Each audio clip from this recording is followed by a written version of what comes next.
promised myself that this would be the last time I hit re-record. The number of times that I have attempted to record this video for the somatic weather update for the week of February 22nd to March 1st is certainly a foreshadowing for the retrograde that we're going to be dealing with in the upcoming week. So welcome back. Let's talk about the week ahead, because the astrology is layered, but the message is actually very clear, okay? This week, Mercury begins moving retrograde or backwards into Pisces. If you're new to astrology, here's what that means, okay? Mercury represents communication. It represents thinking and conversation and how we process information. When Mercury goes retrograde, it appears to be moving backwards in the sky. Symbolically, that turns our focus inward. It takes our focus from the external to the internal. Conversations get reflective, misunderstandings tend to surface, old thoughts or unresolved discussions can also resurface as well. Now, add Pisces to that, okay? Pisces is deeply emotional. It's intuitive. It dissolves boundaries. It blurs lines. It makes things feel less logical and more emotional. So Mercury retrograde in Pisces is not just about everything moving into the microwave and blowing up. It's not just about tech glitches or delays. It's about emotional truths that haven't been clearly expressed, okay? At the same time, the sun, which represents our identity and our vitality, it is the king in our inner kingdom, okay, or our inner dom, if you will. Like, we've got the king, we've got the queen, we've got the prince, we've got the princesses. Each planet represents something different in the inner ecosystem, but we've got the sun forming a tense angle to Lilith. And Lilith in astrology represents the parts of us that feel rejected, the parts of us that feel suppressed, the parts of us that were always told that they were too much. Okay? So in this aspect, you can see it bringing up uncomfortable truths about where you've been silencing yourself. And this is all occurring in the same day. Then on Friday, the sun connects with the North Node, okay, which represents growth and evolution. That's a forward-moving energy. It's asking you to step into something more aligned. But here's the kicker. Mars, which is the planet of action, conflict, and boundaries, forms a tense square to Uranus, the planet of sudden changes and nervous system activation.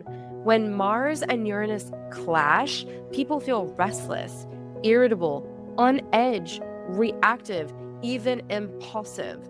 And when we put all of this together, the primary theme is emotional truths are rising to the surface. Growth is asking you to respond differently. And your nervous system might react before your mind catches up. This is not a chaotic week. It is a clarifying one. It is a week where you may realize you're not actually confused. You're avoiding something that you're already quite familiar with. And you're probably going to feel it in your body first. Let's talk about how this energy is going to show up in the body first, and then I'll get into the forecast for the rising signs, okay? So this is a week where subtle body cues matter. You might notice a tightening in your throat before speaking. You might notice a clenching in your jaw during conversations, heat rising when someone crosses a line, fatigue after emotional interactions, over-explaining to avoid silence, or withdrawing instead of confronting. Mercury retrograde in Pisces tends to make conversations more emotionally charged and less straightforward. Mars square Uranus activates fight or flight energy, right? So if you feel reactive or avoidant, that's not random. It's stored tension surfacing. The work is not to override your reactions. It's to notice where your body contracts before honesty, because that contraction, that's the edge of growth for you. Now, let's talk about this by breaking it down by rising sign. If you don't know your rising sign, you can listen for your moon sign or your sun sign, but your rising sign is going to be most accurate if you know it. So rising signs are all about the primary rulership of your chart based on the zodiacal sign that oversees that first house in your natal chart. And that is the particular sign that I'm going to be speaking to in these forecasts. Okay, Aries Rising. I'm going to speak directly to Mercury Retrograde in Pisces. So the house that I speak to associated with your rising sign is the house in your zodiac wheel, your natal chart, that Mercury is going retrograde in the sign of Pisces. So Aries Rising, this is activating your 12th house, right? The subconscious mind. Old emotional patterns may surface quietly. You may feel more introspective or sensitive or tired, okay? This is about what you've been avoiding internally. The 12th house represents internal dynamics, subconscious dynamics. If something keeps replaying in your mind, it's asking for acknowledgement. Somatic cues for you to be paying attention to, how this shows up in your body. Fatigue, heavy eyes, a desire to withdraw. So the growth edge for you is this. Instead of isolating, name what you're feeling, even if it's only to yourself. Taurus Rising, this Mercury retrograde is going to be activating your 11th house, the house of friendships, the house of community, the house of group belonging. You may notice tension in social dynamics. Have you been agreeing just to maintain the harmony? Mars squaring Uranus may feel especially activating for you because Uranus is sitting in Taurus right now. Somatic cues, or where this exists in your body, what could potentially be triggered in the upcoming week? Sudden irritation in group settings and neck tension, okay? Taurus rules the thyroid in medical astrology, metabolic capacity, and the ability to move fluids in a particular sense. So pay attention to that. Do you feel swollen? Do you feel stagnated? Are your bowels moving adequately? Do you feel puffy and inflamed? How do you feel in the company of others? The growth edge for you in the upcoming week is understanding, embodying, if you will, that belonging does not require self-erasure. Gemini Rising. This Mercury retrograde is happening in your 10th house. It's highlighting your 10th house of career and public identity, the fruits of your labor. So you may feel pressure around visibility or responsibility. Have you been softening your voice professionally? Somatic cues for you include upper back tension and shallow breathing before public speaking. The growth edge in the upcoming week is choosing clarity over approval wherever and whenever you can. Cancer Rising, this Mercury retrograde is activating your 9th house. Beliefs, worldview, big picture thinking. You may confront a belief that no longer fits. Have you been telling yourself a story to avoid discomfort? Somatic cues for you in the upcoming week include tight diaphragm and sighing often. Your growth edge this week is understanding, embodying that growth requires you to update your internal narrative, so pay attention. Leo Risings. Oh, my fellow Leo Risings.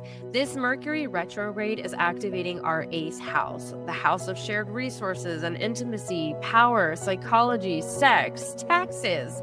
So financial or emotional entanglements could potentially feel charged.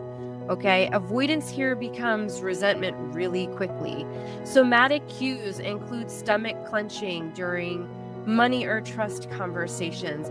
And the outer growth edge, what we're being asked to embody in the upcoming week, is addressing power dynamics directly.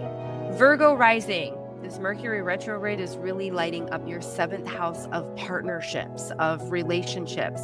Partnerships are under the spotlight. Where have you been smoothing things over instead of clarifying? Somatic cues include jaw clenching during conflict, right? And tensing in your upper traps while the jaw clenches. The growth edge for you to embody in the upcoming week is understanding that honesty actually strengthens the relationship. If the relationship cannot handle genuine, heart-centered honesty, is it actually a relationship that you want to preserve? Libra, 6th house is being illuminated with this Mercury going retrograde in Pisces for you. So that is the house of work and daily rhythms and health and preemptive health, okay? If you've been overextending yourself, your body may protest. Somatic clues for you to pay attention to include irritability and tension headaches, as well as fatigue, adrenal fatigue. Growth for you this week is an understanding and embodying that boundaries in small daily habits matter. Scorpio Rising, your 5th house is being activated and illuminated with this Mercury going retrograde in Pisces. This is the house of creative expression and vulnerability. It is also the house of dating and casual fun sex. It is the house of, your first child, if you will. That is a massive creative project. So you potentially could feel exposed when sharing yourself. Somatic cues for you are going to include a racing heart before posting or expressing feelings. And the outer growth edge for you in the upcoming week is understanding that expression is expansion. Sagittarius Rising, this Mercury in retrograde under the sign of Pisces is activating your 4th house, which is the house of home, ancestry, emotional foundations. So family or private emotional patterns could potentially surface in the upcoming week. Somatic cues for you in the upcoming week include throat tightness in intimate conversations. And the growth edge that you're being asked to embody is understanding that you're allowed to communicate differently than you were taught to, breaking patterns associated with the conditions set forth by the family that you grew up with. Capricorn Rising, your 3rd house, the house of communication, is under illumination with this Mercury going retrograde in Pisces. You may fear being misunderstood. Don't we all? I feel deeply for you, Capricorn. The somatic cues for you in the upcoming week include tongue tension and speaking too quickly, and your outer growth edge is asking you to embody the understanding that simplification is better than over-explanation. Aquarius Rising, 2nd house, money, self-worth, resources, how we give, but also how we receive those resources. You may feel tension around value or pricing. Somatic cues for you in the upcoming week include the stomach dropping when money is discussed. Money is such a charged topic for so many people. So please know you are not alone in this, Aquarius Risings. And also know that money is a collective consciousness that we are all plugged into that carries a lot of shame, fear, and guilt. And part of our Truman expedition, if you will, in this lifetime is to find the door and let ourselves out of the dome when it comes to money, fear, shame, and guilt. Okay? The growth edge for you in the upcoming week is for you to understand that embodying discomfort can actually signal expansion. Pisces Rising, 1st house, the house of identity, your physical body, how the world sees you, how your body processes chronic stress. This is a personal evolution. You're integrating softness and strength. So somatic cues for you, Pisces Rising, include full body fatigue from performing. The growth edge that you're being asked to embody in the upcoming week is acting like the version of you that's already growing. It's asking you to anchor, and that can be relatively difficult for those with a Pisces rising or prominent Pisces in their chart. So this week is not about predicting events. It's about noticing where emotional truth meets nervous system reaction or activation. You don't need to force anything. You just need to notice where your body contracts before you speak, okay? That's where astrology is working. If this resonated, I go deeper in my written forecasts, which is linked below. You can find them on Substack, as well as being sent through my weekly newsletters. And next week, we will connect to talk about what happens when suppressed tension becomes resentment and how to catch it early. So for the week ahead, stay well.